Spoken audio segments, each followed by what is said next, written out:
Breaking news at 10. It's been more than a year and a half of waiting for the Fricke family. I hope that where he's going, he feels every emotion that Linda felt. Their loved one, 73-year-old Linda Fricke, was carjacked and dragged to her death in March of 2022.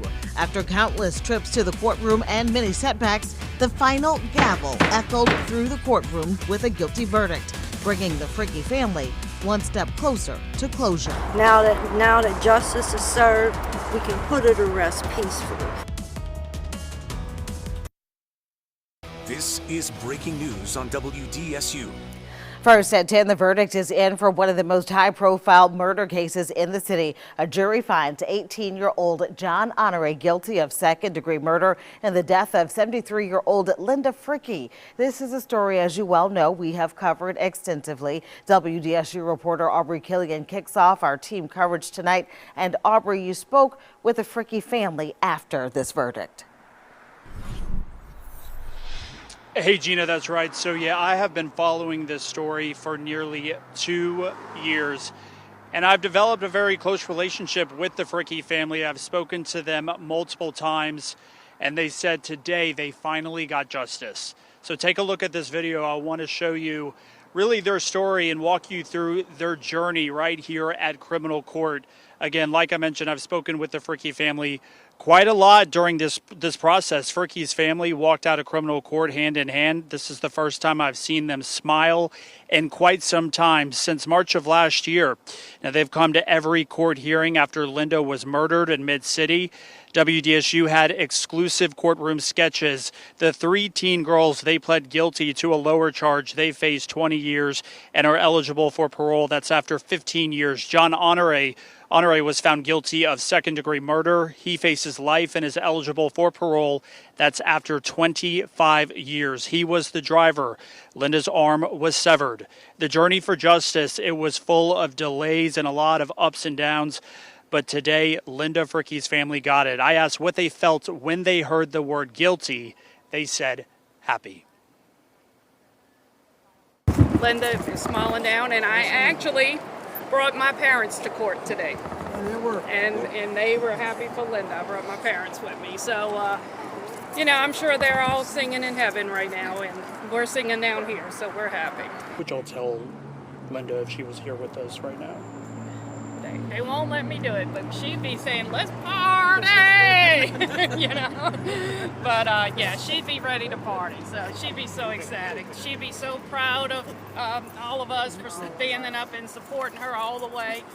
So I just think she would be ecstatic. That's why I said she is in heaven right now with several family members, and they are having that party there.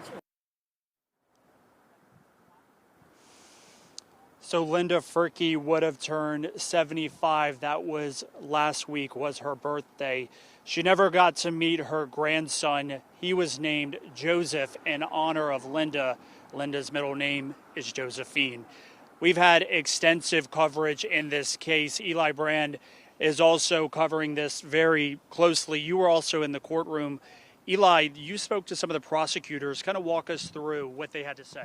Well, Aubrey, the prosecutors, they walked out with the family coming down these steps behind me just a couple of hours ago. They basically said they were happy about this verdict, but it was a very short, very interesting trial, just one day. It only lasted a couple of hours, and really, it wasn't hard for them to prove that John Honore was guilty. The defense admitted that he was guilty. The question was whether or not they could get second-degree murder to be put on him by this juror. The biggest thing that the defense attorneys were trying to do were try and get John Honore a lesser charge. They spoke directly to the jury, trying to use sympathy, use his young age to try and get them to give him that lesser charge. At one point, the defense attorney, during his closing arguments, looked right at the jury. He looked at them and he said, "I'm asking for mercy for a young man and his mother." He also laid out the exact sentence for manslaughter. It would have been up to 40 years. He was asking for that moving forward. But in the end, the prosecutor said it was not the job of the jury to lay down this sentence. It was their job to lay down justice. It was their job to give them the exact thing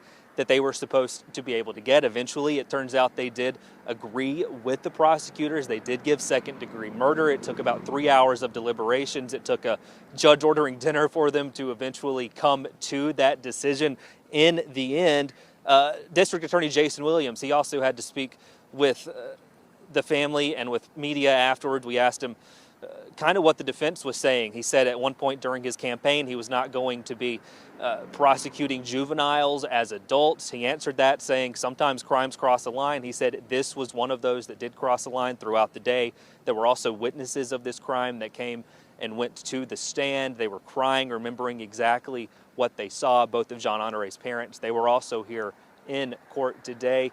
And right now, obviously, we're working to continue this coverage. Sentencing coming up for Jean Honoré, January the 12th.